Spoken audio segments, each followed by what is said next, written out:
The upset was the latest chaotic personnel decision to rock Trump's White House, which has been roiled by an unusually high number of firings and resignations. During his campaign, Trump had pledged to clean up the VA, which oversees health care and benefits for about 20 million military veterans, a constituency with considerable political clout. Jackson, 50, was a surprising pick for the job, and even Trump acknowledged he lacked experience running large organizations. House Speaker Paul Ryan said the allegations warranted further review. Whether or not there's merit to these allegations, we should find if there's merit to these allegations, and if there are, then the proper oversight should be done, Ryan, a Republican, told reporters.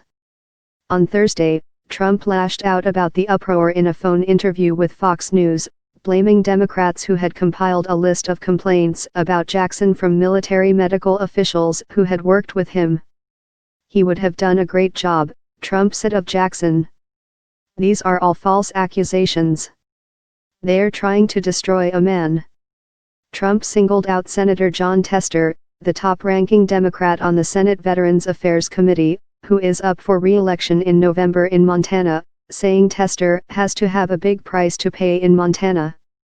New candidate in mind: Jackson is a U.S. Navy Rear Admiral who has been physician to 3 presidents.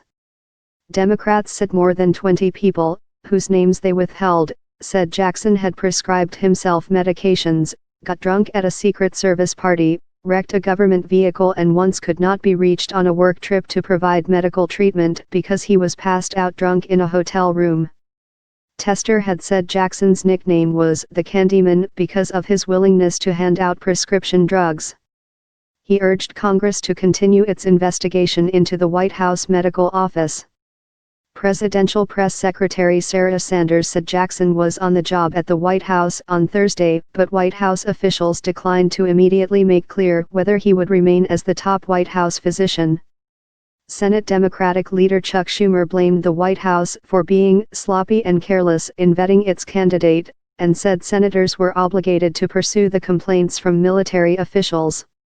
One veterans group, Concerned Veterans for America, said in a statement that the White House should take its time to vet a new nominee for the VA job. Jackson has worked as a presidential physician since the George W. Bush administration and has been the lead doctor for Trump as well as former President Barack Obama. He is well liked by both Republican and Democratic administration officials. The allegations against me are completely false and fabricated, Jackson said in a statement on Thursday. Unfortunately, because of how Washington works, these false allegations have become a distraction for this president and the important issue we must be addressing, how we give the best care to our nation's heroes, Jackson said. The Iraq War veteran took on a higher profile when he gave a long and glowing account of Trump's health at news conference in January after his first presidential medical exam, saying Trump had incredibly good genes. Jackson's qualifications to lead the sprawling Veterans Affairs Department were questioned from the time Trump nominated him in late March. The agency has 350,000 employees and runs 1,700 facilities that serve more than 9 million veterans a year.